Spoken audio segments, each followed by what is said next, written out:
안녕하십니까. 여러분 추석 잘 보내고 이제 원격 수업 기간을 맞았습니다. 이번 시간에는 4단원이 아니고 5단원의 소단원 1 호소력 있게 연설하기를 들어가겠습니다. 4단원을 안 하는 건 아니고요. 5단원을 먼저 나간 후에 진도를 다시 거꾸로 나가도록 하겠습니다. 일단 학습 목표를 볼게요. 여러분은 150페이지를 보면 됩니다. 150쪽입니다. 자, 일단 이 단원에서는 화자의 공신력을 이해하고 적절한 설득 전략을 사용하여 연설한다. 이게 첫 번째 학습 목표가 되겠습니다. 공신력이란 무엇이냐면 공적인, 글씨 다시 예쁘게 써볼게요. 공적인, 우리 펜이 잘 안 써지네요. 다시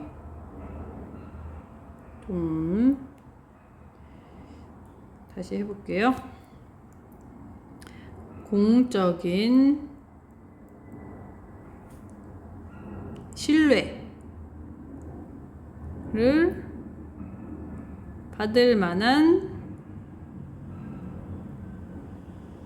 능력을 공신력이라고 합니다. 자, 그럼 이 공신력이 높을수록 사람들이 설득이 잘 되겠죠?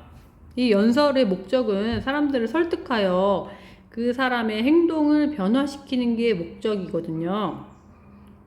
그러려면은 일단 공신력이 높으면 더 효과적이겠죠. 그리고 적절한 설득 전략을 사용해야 됩니다. 어떠한 설득 전략을 사용하는지 이번 시간에 배우겠죠? 두 번째 학습 목표는 상황에 맞는 언어적, 준언어적, 비언어적 표현 전략들을 사용하는 방법을 배울 겁니다. 자, 학습 내용으로는 인성적, 이성적, 감성적 설득 전략 3가지를 배울 거예요. 이 설득 전략 3가지를 사용하여 연설하는 예와 우리가 어떻게 사용해야 되는가 이런 걸 배울 거고요. 그 다음에는 또 이제 표현 전략, 이건 설득 전략이었고요. 이번에는 또 표현 전략. 표현 전략은 언어적 표현 전략이 있고요. 준언어적 표현 전략이 있고요. 준언어는 언어에 준하지만 억양이나 강세나 이런 것들을 준언어라고 합니다. 비언어는 언어가 아닌 거예요. 표정, 몸짓, 제스처 이런 것들을 비언어적 표현이라고 합니다. 중학교 때 다 배운 거지만 잊어먹었죠? 이런 거를 사용하여 말하는 것을 배우게 되겠습니다. 자, 그러면 150페이지에 생각을 여는 질문이 이렇게 써 있습니다. 연설을 하고 있는 이 남학생의 모습이 나와 있고요. 어떻게 하면 사람들이 집중해서 내 이야기를 들어줄까? 연설자가 하는 손짓에는 어떤 의미가 담겨 있을까? 이와 같이 이 단어를 학습하기 전에 궁금한 것들을 질문해보자.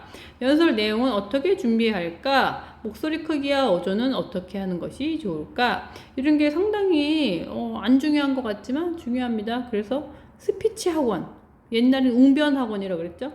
이런 웅변 학원, 스피치 학원이 현재도 있고요. 영업을 하고 있습니다. 이런 게 중요하니까 그렇겠죠?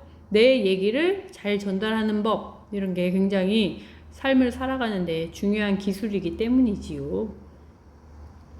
자, 그러면 151쪽입니다. 연설이란 무엇이냐? 자, 여기 나와 있는 것은 교과서에 있는 내용을 요약한 것입니다. 그러니까 여러분은 교과서를 보시면서 밑줄을 그시거나 필기를 해가면서 들으면 되겠습니다. 연설은 공식적인 상황에서 청중의 태도나 행동을 어떻게 하고 싶을 때 변화시킬 목적을 가지고 있을 때 자신의 견해를 전달하는 설득적인 말하기입니다. 그러니까 다양한 설득 전략과 표현 전략을 효과적으로 사용해야 다수의 청중을 설득할 수 있겠죠? 그래서 3가지 설득 전략을 배운다고 했습니다. 자, 이성적, 인성적, 감성적 설득 전략을 배우게 되겠습니다.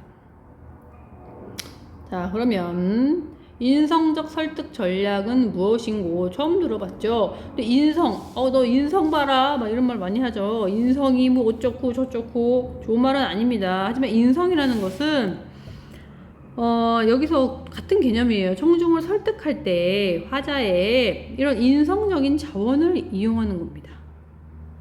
그러니까 화자의 그러면 공신력이 여기서 나오는 개념인데 청자가 화자에게서 느끼는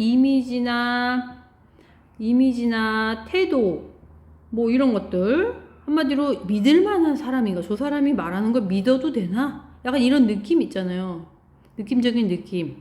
화자를 믿게 하거나 믿지 않게 만드는 요인.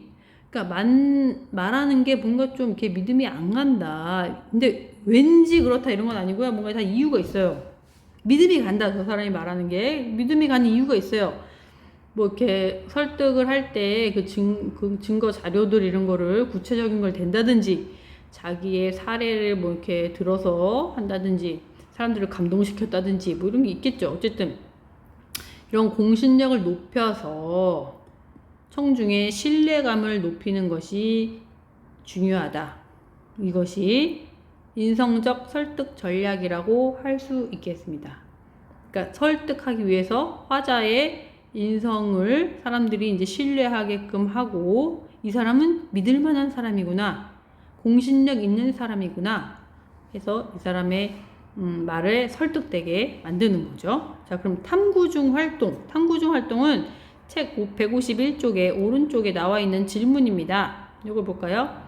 화자의 공신력이 낮으면 연설의 설득력도 낮은 이유는 무엇일까? 자, 화자의 공신력이 낮으면 화자가 주장하는 내용을 청중이 신뢰하지 못하게 됩니다. 그래서 공감하지 않게 됩니다. 그 결과 설득력도 낮아질 수밖에 없다. 공신력이 낮으면 말하는 내용도 신뢰하지 못하고 공감도 안 되기 때문에 설득력도 낮다 이렇게 되는 겁니다. 뭐 당연한 얘기예요. 그 사람이 아무리 뭐 자신감 있는 태도로 얘기를 해도 공신력이 느껴지지 않는다면 설득되지 않겠죠. 자, 여기 그림을 보시면, 여러분 일찍 일어나 벌레를 잡는 새처럼 삽시다. 너 오늘도 늦잠 잤잖아. 공신력이 낮은 거예요. 설득력이 없네. 이렇게 그림으로 나와 있고요. 두 번 인성적 설득 전략을 다시 자세하게 예를 들어서 교과서에서 152쪽에서 페이지 152쪽입니다. 여기 아니고요. 152쪽이에요. 화자의 공신력을 높이는 방법은 무엇이냐? 151쪽에 나와 있어요. 미안합니다. 151쪽에 나와 있는 거예요. 화자의 공신력을 높이는 방법. 첫 번째, 화자의 품성. 품성은 어떻게 한꺼번에 높일 수가 있나요? 아니죠. 마일리지를 쌓는 거예요. 평소에 언행을 바르게 한 사람인가? 그래서 저 사람의 삶이 신뢰받을 만한 삶인가? 네, 그것을 화자의 품성이라 할 수 있겠습니다. 품성에 영향을 미친다고 할 수 있겠어요? 그래서 연설 중에, 자, 방법이니까요. 스킬이 나와야 되죠. 연설 중에 화자의 품성을 적절히 표현하는 방법들이 있습니다. 두 번째, 연설 내용의 전문성. 연설 주제에 대한 화자의 전문성을 드러내야 합니다. 깊이 있게 생각하여 연설 내용을 준비해야겠죠. 그러니까 자기가 전문적으로 아는 주제, 잘 모르는 얘기를 하면 안 되고요. 자기가 잘 아는 주제, 그리고 자기가 생각을 많이 해봤다라는 것이 드러나야 공신력이 높아진다는 얘기예요. 그 다음에 세 번째, 공감대를 형성해야 됩니다. 공감대를 형성하는 방법은 자기의 경험이나 생각을 진솔하게 드러내고 청중의 입장이나 관점을 공감하며 존중하는 태도를 보여주면 공감대가 잘 형성되겠죠. 그 다음에 준언어적, 비언어적 표현을 잘 사용하면 또 공신력이 높아집니다. 적극적이고 자신감 있는 목소리로 말하고 청중과 시선을 맞추고 안정된 자세로 말하면 공신력이 높아져요. 막 불안정하게 눈이 막 떨리고 손은 막 이렇게 부들부들 떨고 있고 이러면 저 사람이 자신감이 좀 없나 봐. 어떡하지? 막 그 사람이 걱정되면서 걱정은 되지만 믿을만하다라는 생각은 좀 안 든다. 겁니다. 자, 그 다음에 뒷장을 넘기시면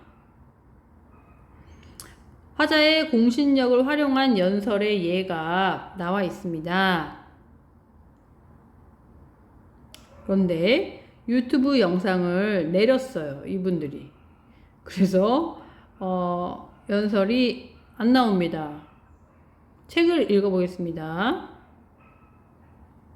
책을 읽어볼게요. 제가 책 지문이 여기 안 나옵니다. 지금 선생님이 그냥 읽어볼게요. 책을 보면서 들으세요.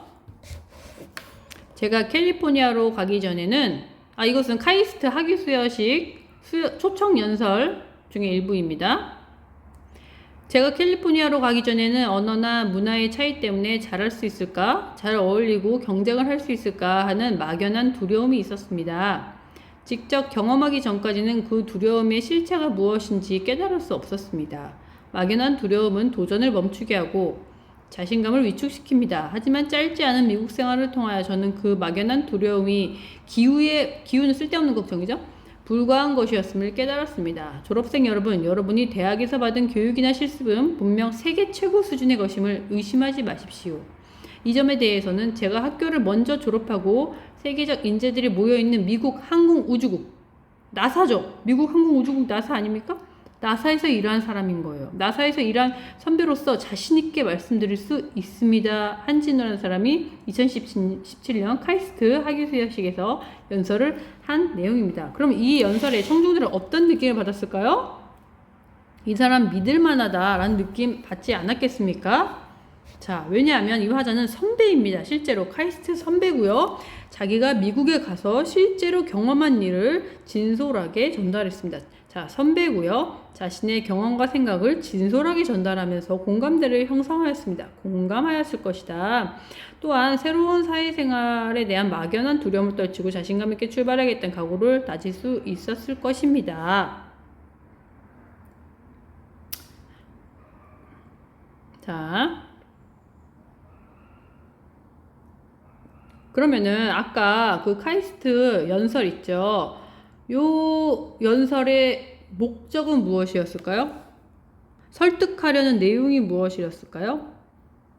여러분이 대학에서, 이 카이스트라는 대학에서 받은 교육은 세계 최고 수준의 것임을 의심하지 말아라 라는 걸 설득하고 싶었던 거예요. 자신감을 가지고 세계로 나가라 라는 걸 설득하고 싶었고요. 이 화자의 실제 경험을 바탕으로 얘기했기 때문에 공신력을 높여서 설득력이 있는 연설이 되었다는 것, 이것은 화자의 인성적 설득 전략이었다는 것입니다.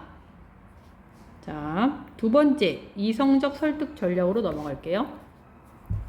이성적 설득 전략은 일단 어떤 개념이냐 하면 연설 내용 구성에 논리적인 요소를 넣는 겁니다.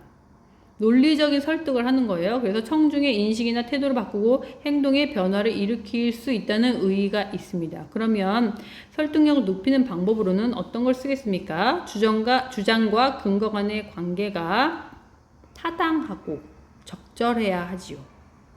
그리고 근거를 다양하고 풍부하게 제시해야 합니다. 다양한 논증의 방법을 적절하게 활용해야 하고요. 이러면 이성적 설득력을 높일 수가 있다는 것이에요. 자, 논증의 방법은 무엇이냐? 책이 다 나와 있습니다. 첫 번째, 일반적인 원리로부터 구체적 결론을 이끌어내는 방법. 두 번째, 권위 있는 견해나 자료를 통해 결론을 이끌어내는 방법. 세 번째, 구체적인 사례로부터 일반적인 결론을 뒷받침하는 방법. 네 번째, 인과관계를 밝혀 결론을 이끌어내는 방법. 다섯 번째, 사례의 유사성을 통해 결론을 이끌어내는 방법. 이 5가지 중에 지금 보여줄 김연아의 연설이 어떠한 논증 방법을 사용해서 이성적으로 설득하고 있는지 찾아내 보시면 되겠습니다. 자, 연설을 한번 볼까요?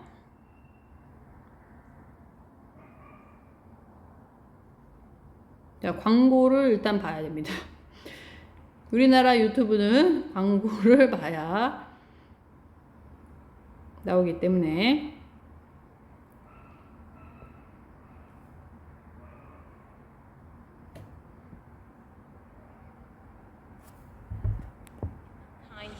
With a view to promoting a peaceful 미안합니다. society. 다시. 123 years ago, the father of the modern Olympics, Pierre de Coubertin, said, "The Olympic spirit is neither the property of one race nor of one age.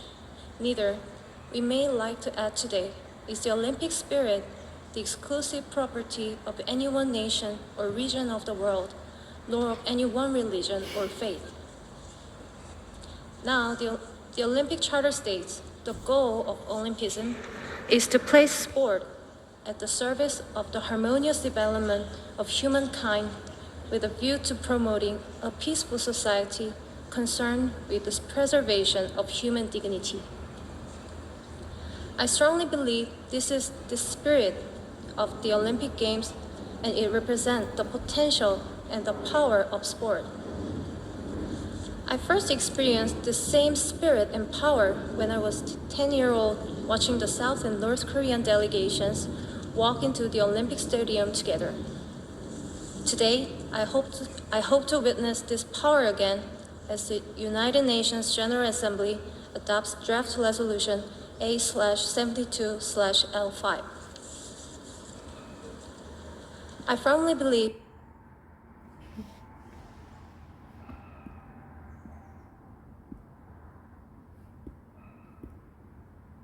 자, 연설을 잘 보셨습니다.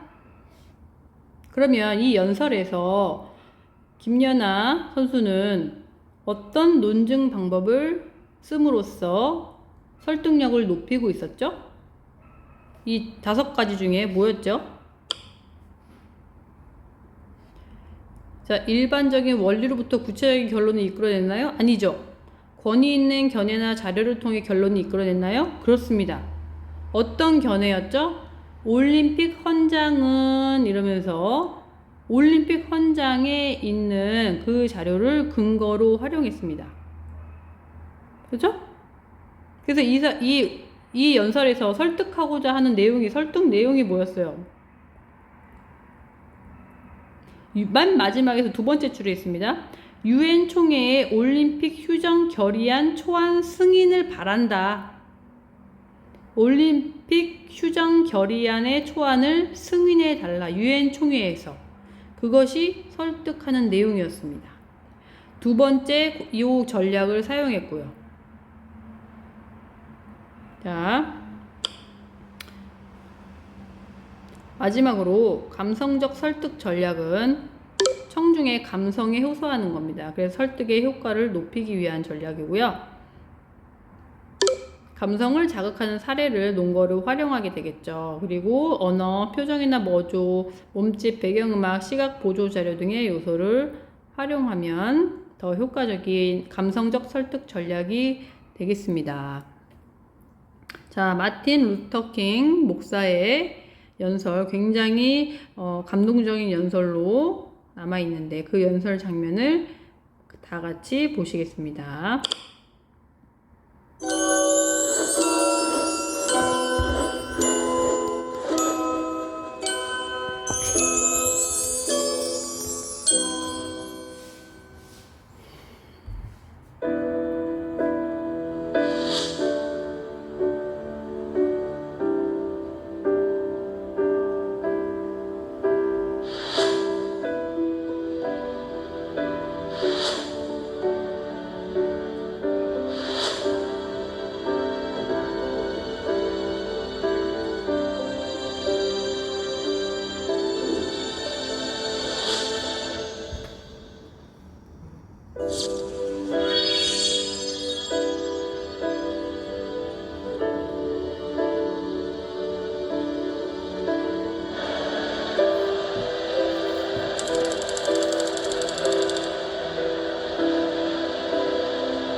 sons of former slaves and the sons of former slave owners, will they be able to sit down together at the table of brotherhood?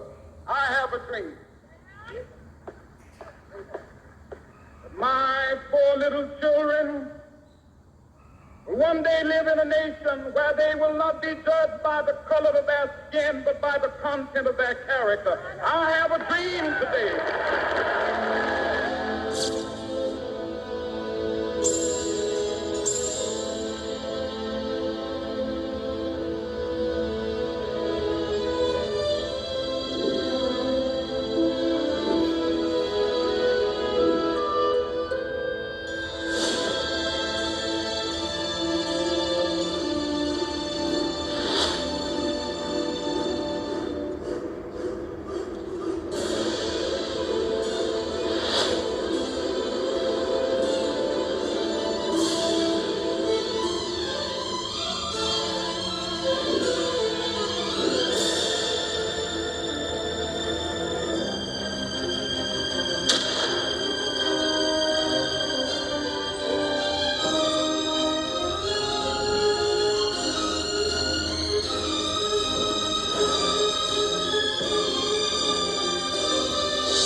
자, 이 연설의 내용이 나오진 않았지만 마틴 루터킹 목사가 연설로 인해서 미국 사회를 굉장한 변화, 큰 변화로 이끌었다는 사실을 알 수 있었고, 연설의 힘이 이렇게 굉장하다라는 걸 우리가 알 수 있었습니다. 이 연설문을 보시면 여러분 중에는 큰 시련을 겪고 있는 사람이 있을 것입니다. 여러분 중에는 좁디 좁은 감방에서 방금 나온 사람도 있을 것입니다. 여러분 중에는 자유를 달라고 외치면 갖은 박해를 당하고 경찰의 가혹한 폭력에 시달려야 하는 지역에서 오신 분들도 있을 것입니다.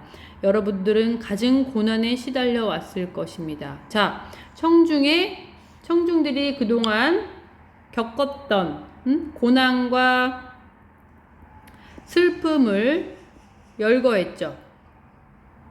그래서 어떻게 했습니까? 공감대를 형성했다. 사람들이 눈물이 막 핑 돌았겠죠. 그래서 어떻게 하라고요? 여기서 설득하려는 내용은 무엇이었어요? 마지막 줄에 있습니다.